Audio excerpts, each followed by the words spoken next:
Hello friends, स्वागत है आप सभी का अपना यूट्यूब चैनल आइकॉनिक स्टूडेंट्स पे। मैं सूरज कुमार आप सभी का एक बार पुनः स्वागत करता हूं। बच्चों, जैसा कि आप सभी को पता है कि आइकॉनिक स्टूडेंट्स का एक ही उद्देश्य है। अब हर बोर्ड एग्ज़ाम पास करना होगा आसान, क्योंकि आइकॉनिक स्टूडेंट्स का टीम आ चुका है। अब आपके पास जो भी बच्चे अब बोर्ड एग्ज़ाम का तैयारी कर रहे हैं या फिर वो बोर्ड एग्ज़ाम को हार्ड मानते हैं, वो बोर्ड एग्ज़ाम से डरते हैं, चाहे आप क्लास 10th के बच्चे हो, क्लास 12th के बच्चे हो, कोई भी बच्चे हो, अगर वो बोर्ड एग्ज़ाम आने वाले समय में देने वाले हैं या फिर इस वर्ष देने वाले हैं, तो बच्चे आप आइकॉनिक स्टूडेंट से जुड़ जाइए, क्योंकि आइकॉनिक स्टूडेंट्स अब आपके लिए बेहतर से बेहतर विकल्प लाया है। यहाँ पे चाहे आप सीबीएसई के बच्चे हों या फिर बिहार बोर्ड के बच्चे हों या फिर किसी भी राज्य के आप बोर्ड का एग्ज़ाम देने वाले हों, ओपन बोर्ड देने वाले हों, कोई भी एग्ज़ाम देने वाले हों, अगर बोर्ड एग्ज़ाम आप दे रहे हैं तो आइकॉनिक स्टूडेंट्स आपके लिए बेस्ट एक संस्था है, जो कि आपको अच्छे से अच्छे सारे जो भी आप बोर्ड के एग्ज़ाम दे रहे हैं, सारे बोर्ड का सिलेबस, उसका कंटेंट देखने के बाद यहाँ नोट्स बनाया जाता है और वो नोट्स आपको पढ़ाया जाता है बच्चे। और साथ में सबसे बड़ी बात, जो कि कोई भी यूट्यूब नहीं मिलेगा आपको, कोई भी कोचिंग संस्था में नहीं मिलेगा। आपको यहाँ पे निःशुल्क बच्चे क्लासेस भी रेगुलर मिलेगा, और साथ में जो क्लास में नोट्स पढ़ाया जाएगा वो आपको नोट्स हैंड टू हैंड तुरंत मिल जाएगा। ठीक है बच्चे, तो बहुत ही आपके लिए मेहनत किया जा रहा है, ताकि हमारा उद्देश्य एक ही है बच्चे, कि अब हमारा जो है उद्देश्य कि हमारे जो भी बच्चे हो वो अधिक से अधिक बोर्ड एग्जाम को आसान से आसान तरीका से समझें और अपने लक्ष्य की प्राप्ति की ओर वो बढ़ें। ठीक है, यही हमारा उद्देश्य है बच्चे। तो इस उद्देश्य की पूर्ति के लिए बस एक सहयोग करना है कि आपको ज़्यादा से ज़्यादा इस चैनल को सब्सक्राइब करना है, ज़्यादा से ज़्यादा लोगों तक पहुंचाना है, ताकि हम भी आपके लिए अच्छा से अच्छा बेहतर कंटेंट अवेलेबल करवा पाएँ। ठीक है बच्चे, तो इसी के साथ बच्चे हम लोग आगे अगर बात करें, तो जैसा कि आप सभी को पता होगा कि आगे हम लोग सारा क्लास 10th का सिलेबस कवर कर चुके हैं। ठीक है बच्चे, अब हम लोग क्या कर रहे हैं, तो हम लोग पूरे एक महीना, हम लोग जो कि अपना बिहार बोर्ड का एग्ज़ाम एक महीना भी टाइम है, तो पूरे एक महीना हम लोग क्या कर रहे हैं बच्चे, तो जितना भी बिहार बोर्ड में पूछा गया पुराना क्वेश्चन है, ठीक है बच्चे, सारे यूट्यूबर क्या कर रहे हैं कि वीवीआई नाम देकर गेस्ट पेपर पढ़ा रहे हैं। ठीक है, लेकिन हम क्या कर रहे हैं बच्चे, हम आपको जो भी पुराना इतिहास में पहली बार आपको जितना भी बोर्ड एग्जाम में क्वेश्चन पूछा गया है 2001 से बच्चे आज 2022 तक, ठीक है, जितना भी क्वेश्चन पूछा गया है सारा क्वेश्चन का निचोड़ हम पूरा एक महीना आपको करवाएंगे। अब इसके बाद अगर आप बताइए बच्चे, अगर ऐसा करवा दिया जाए तो क्या आपको लगता है कि आपसे एक भी प्रश्न गलत होगा? बिल्कुल नहीं होगा बच्चे। ठीक है, यही उद्देश्य के साथ हम लोग आगे अगर बढ़ें, तो सबसे पहला हमारा जो क्वेश्चन है बच्चे, वो आप देख सकते हैं। ठीक है, आज का सेट 2 है बच्चे, सेट 1 ऑलरेडी अपलोड कर दिया गया है। अगर आपने नहीं देखा है तो प्लेलिस्ट में आप देख सकते हैं। इस बैच का नाम है आरंभ है प्रचंड, के नाम से आपको बैच मिल जाएगा। ठीक है, तो सेट नंबर 2 पे हम लोग अगर क्वेश्चन नंबर 1 की बात करें, तो सबसे पहले है बच्चे क्वेश्चन नंबर 1 कह रहा है कि ब्रेस्ट लिटोवस्ट की संधि किन देश के बीच हुई थी? तो हम आपको बताए थे, जब हम आपको हिस्ट्री में पढ़ाए थे, कि जो ब्रेस्ट लिटोवस्क की संधि थी बच्चे, वह किस राज्य के द्वारा हुई थी? तो याद रखिएगा ऑप्शन नंबर इसका डी, किसके साथ हुई थी? तो रूस और जर्मनी के बीच में यह संधि हुई थी। ठीक है, कब हुई थी? तो रूस और जर्मनी के बीच में हुई थी, याद रखिएगा। ठीक है, क्वेश्चन नंबर 2 की बात की जाए, तो क्वेश्चन नंबर 2 है बच्चे, जो कि आपके सामने, मार्च 1986 में फ्रांस तथा वियतनाम के बीच होने वाला समझौता का किस नाम से जाना जाता है? बहुत ज़्यादा इम्पोर्टेंट है। ठीक है, कब हुआ था? तो मार्च 1946 के बीच बोल रहा है बच्चे, कि फ्रांस और वियतनाम। ठीक है, ये किस चैप्टर का लिया गया है? तो चैप्टर जो हम लोग हिंद चीन पढ़े थे, ठीक है, हिंद चीन में राष्ट्रवाद, उस विषय उस चैप्टर का यह क्वेश्चन है। तो किस में लिया गया था? तो याद रखिएगा बच्चे, इसका ऑप्शन नंबर, आपका सही आंसर क्या हो जाएगा? इसका सही आंसर डी हो जाएगा आपका। ठीक है, किसमें? तो ए जो कि तिन्त सीन, बी केटन और सी हो ची मिन, इन तीनों का क्या हुआ था? इन तीनों के बीच फ्रांस और वियतनाम के बीच समझौता हुआ था, इसलिए इसका सही आंसर क्या हो जाएगा? डी हो जाएगा। ठीक है, आगे क्वेश्चन नंबर 2 की बात की जाए तो क्वेश्चन नंबर 2 कह रहा है बच्चे, क्वेश्चन नंबर 3 कि पूर्ण स्वराज की मांग का प्रस्ताव कांग्रेस के किस वार्षिक अधिवेशन में पारित किया गया था? यह क्वेश्चन आपको कई बार हम पढ़ा चुके हैं, जब हम आपको भारत में राष्ट्रवाद चैप्टर पढ़ा रहे थे बच्चे, तो हम आपको बहुत ही अच्छे से पढ़ाए हैं। ठीक है, कि संपूर्ण स्वराज की मांग सबसे पहले कब की गई थी? तो कांग्रेस के द्वारा की गई थी। किस अधिवेशन में की गई थी? तो याद रखिएगा बच्चे, या किस अधिवेशन में की गई थी? तो इसका सही आंसर आपको हो जाएगा बच्चे, कब हो जाएगा? ऑप्शन नंबर ए, कब हुआ था? 1929 में, लाहौर अधिवेशन में। ठीक है, अगर आपसे पूछ लिया जाए कि कांग्रेस को पूर्ण स्वराज कब प्राप्त हुआ था, तो यह भी आप याद रखिएगा, इसको 1930 में प्राप्त हुआ था। ठीक है, डेट अगर पूछ लिया जाए, डेट कब हुआ था? 26 जनवरी को। ठीक है, ये सब कुछ आप बेसिक कंटेंट है जो आप अपना ध्यान रखेंगे। ठीक है, चलिए आगे बात किया जाए क्वेश्चन नंबर 4 की। तो क्या करा कि वल्लभ भाई पटेल को सरदार की उपाधि किस आंदोलन के दौरान दी गई? काफी ज्यादा इंपॉर्टेंट है। ठीक है, काफी ज्यादा इंपॉर्टेंट है, यह भी उसी चैप्टर का है, भारत में राष्ट्रवाद। ठीक है, यह आपको पता होगा बच्चे कि जब वल्लभ भाई पटेल को जो था वो सरदार की उपाधि उन्हें कब प्रदान की गई? तो याद रखिएगा बच्चे, उनको कब की गई? तो ऑप्शन नंबर ए इसका सही आंसर हो जाएगा, बारदोली में किया गया था। ठीक है, एक बार हम लोग इसको देख लेते हैं। चलिए, क्या है ऑप्शन नंबर ए सही, इसका आंसर क्या हो जाएगा? ऑप्शन नंबर ए इसका सही आंसर हो जाएगा। ठीक है बच्चे, आपको पीडीएफ टेलीग्राम चैनल पे मिल जाएगा, क्वेश्चन का डेली आपको पीडीएफ टेलीग्राम चैनल पे मिल जाएगा। तो आप लोग बच्चे टेलीग्राम चैनल को डिस्क्रिप्शन में दिया गया है, ज्वाइन कर लीजिए। ठीक है, लेक्चर को सुनते रहिएगा और आपको पीडीएफ मिल जाएगा, साथ में आप याद भी करते रहिएगा। ठीक है, चलिए क्वेश्चन नंबर 5 है, भारत के लिए पहला फैक्ट्री एक्ट पारित कब किया गया था? ठीक है, काफी ज्यादा इंपॉर्टेंट क्वेश्चन है, काफी ज्यादा, कि भारत के लिए पहला फैक्ट्री एक्ट, ठीक है, फैक्ट्री एक्ट कब पारित किया गया था? तो आपका आंसर हो जाएगा सी, इसका सही आंसर हो जाएगा कब? तो 1881 ईस्वी में भारत में पहली बार क्या किया गया था? तो फैक्ट्री एक्ट पारित किया गया था। काफी इंपॉर्टेंट है, आप लोग बिल्कुल भी मत इसे भूलिएगा ये सब। और देखिए, जितना भी क्वेश्चन पढ़ाया गया है, हम ऐसा कोई भी टॉपिक, कोई भी चीज नहीं छोड़े हैं जो आप गलत कर बैठे।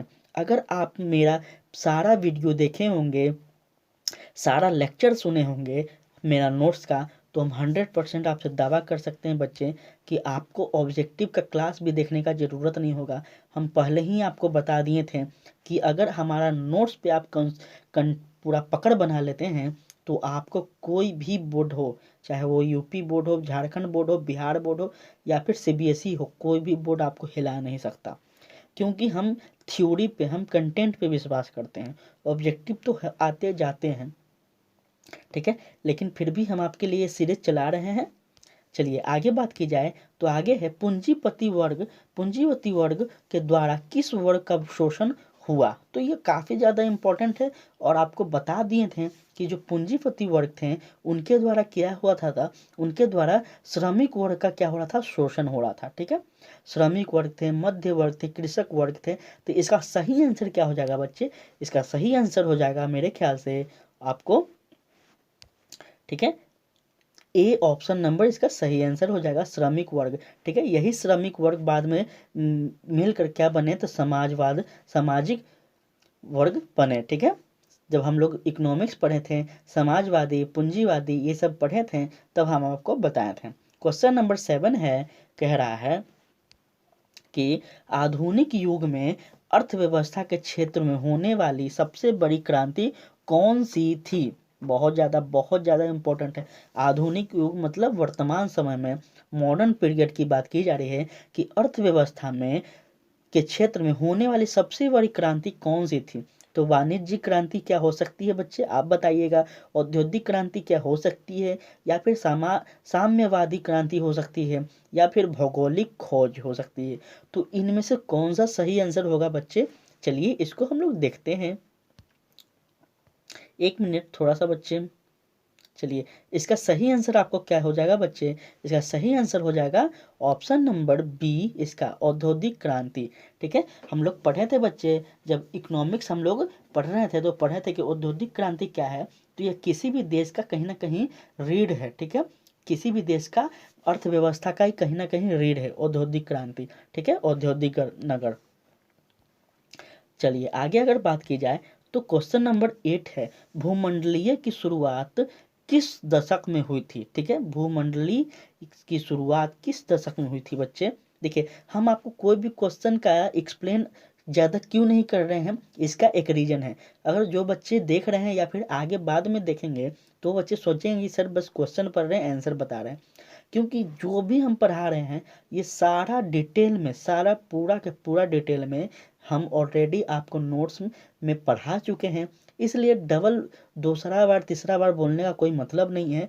आप वहाँ पे सारे चीज़ को अपना पकड़ बना सकते हैं। जिस बच्चे को किसी विषय पे या फिर किसी शब्द पे ज़्यादा समझ में नहीं आ रहा है तो आप वहाँ पे जाकर देख सकते हैं। ठीक है बच्चे, इसलिए हम बार बार किसी चीज़ को नहीं दोहरा रहे हैं। ठीक है, तो पूछ रहा है भूमंडलीय की शुरुआत किस दशक में हुई थी। तो इसका सही आंसर आपका हो जाएगा बच्चे, क्या हो जाएगा कि ऑप्शन नंबर ए इसका कब हुआ था, तो 1990 के दशक में हुआ था। ठीक है, इसका सही आंसर क्या हो जाएगा, ऑप्शन नंबर ए। ठीक है बच्चे, इस बार आपको 100% 40 में 40 लाना है बच्चे। ठीक है, सोशल साइंस और साइंस में 40 में 40 लाना है, और हिंदी, संस्कृत या फिर मैथ हो वो उसका आपको 50 में 50 बिल्कुल आ जाएगा, अगर आप इस चैनल से जुड़े रहते हैं तो। ये हम आपसे गारंटी देते हैं। ठीक है, क्वेश्चन नंबर आपका 9 है बच्चे। क्या कह रहा है क्वेश्चन नंबर 9, उसको चलिए देखते हैं। तो क्वेश्चन नंबर 9 कह रहा है कि गुटेनबर्ग ने सर्वप्रथम किस पुस्तक की छपाई की थी। तो काफ़ी ज़्यादा इम्पोर्टेंट है, और अगर आप मेरे पिछले वीडियो देखे होंगे, प्रेस और उसकी स्वतंत्रता के बारे में आप पढ़े होंगे, तो आपको पता होगा जो गुटेनबर्ग था वो सबसे पहले किसका छपाई किया था, कौन सा पुस्तक का। तो याद रखिएगा ऑप्शन नंबर डी सही आंसर होगा। वो सबसे पहले बाइबल नामक पुस्तक का छपाई किया था।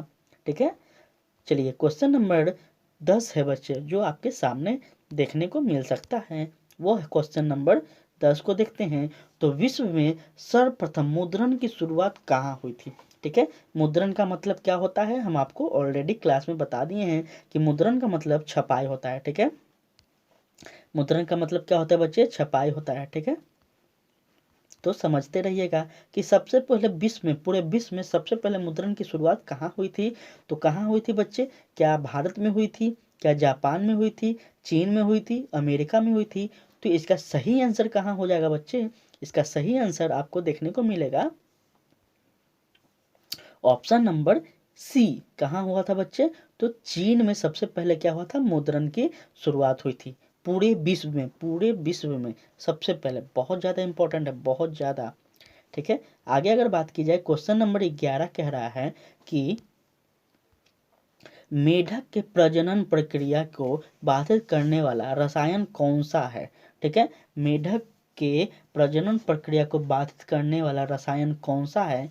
तो क्या इसका सही आंसर क्या होगा, बेजिन है, यूरिया है, एंड्रीज है और फॉस्फोरस है। मेढक के प्रजनन, प्रजनन, ठीक है, प्रजनन का मतलब आपको जन्म की जो शक्ति होती है उसका क्या है, प्रक्रिया को बाधित करने वाला रसायन पूछ रहा है बच्चे। तो इसका सही आंसर आपको देखने को मिलेगा, वह है ऑप्शन नंबर ए, बेंजीन। ठीक है, ऑप्शन नंबर ए बेंजीन इसका सही आंसर हो जाएगा। आगे अगर बात की जाए क्वेश्चन नंबर 12 पूछ रहा है, चलिए देखते हैं। क्वेश्चन अब पूछ रहा है 12 कि बिहार में अति जल दोहन से भूमिगत जल में किस तत्व का संकेंद्र बढ़ा है। ठीक है, कह रहा है बिहार में अति जल दोहन से भूमिगत जल में किस तत्व का संकेंद्रण बढ़ा है? तो इसका क्या हो जाएगा ऑप्शन? हम आपको जब बिहार की समस्या के बारे में परिचित करवाए थे, ठीक है, तब हम आपको इसके बारे में पढ़ाए थे कि बिहार की जो भूमि है वो किस प्रकार से है, बिहार की जो जल है वो किस प्रकार से है, बिहार की क्या क्या समस्याएं हैं। तो इसका सही आंसर आपको अगर देखना है बच्चे, तो इसका सही आंसर हो जाएगा क्लोराइड, ठीक है, ऑप्शन नंबर बी इसका सही आंसर देखने को आपको मिल सकता है। चलिए आगे अगर बात की जाए क्वेश्चन नंबर 13 की, ठीक है, क्वेश्चन नंबर 13 है संविधान की धारा 21 का संबंध है, तो किससे है? वन्य जीव तथा प्राकृतिक संसाधनों के संरक्षण से है, ठीक है, मृदा संरक्षण से है, जल संसाधन संरक्षण से है, या खनिज संपदा संरक्षण से है, ठीक है। जो संविधान की धारा 21 है उसका संबंध किससे है? जरा सोचिए बच्चे, किससे हो सकता है? तो इसका सही संबंध आपको क्या हो जाएगा बच्चे? इसका सही संबंध ऑप्शन नंबर ए वन्य जीव तथा प्राकृतिक संसाधनों के संरक्षण से लिया जाता है, ठीक है।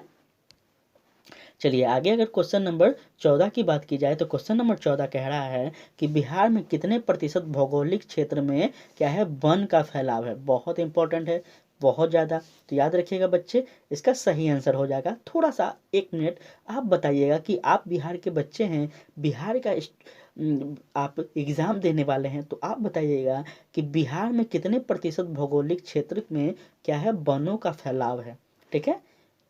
बताइए आप सोचकर कमेंट में। इसका सही आंसर हो जाएगा बच्चे, देखिए इसका सही आंसर क्या हो जाएगा? ऑप्शन नंबर ए इसका सही आंसर हो जाएगा 15%।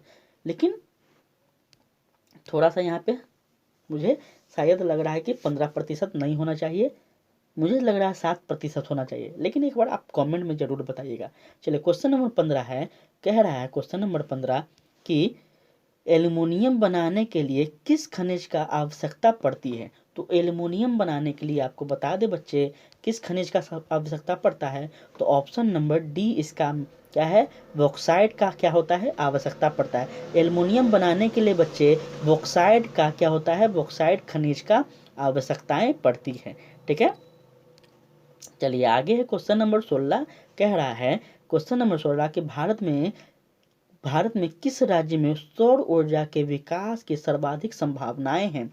ठीक है, भारत में सौर ऊर्जा की बात की जा रही है कि किस राज्य में सौर ऊर्जा के विकास की सर्वाधिक क्या है संभावनाएं हैं? तो इसका सही आंसर आपको देखने को मिलेगा बच्चे कि आपको भारत में किसका हो जाएगा? तो ऑप्शन नंबर सी कि राजस्थान में क्या है, भारत में सबसे ज़्यादा राजस्थान में सौर ऊर्जा की संभावनाएं देखने को मिलती है अधिक।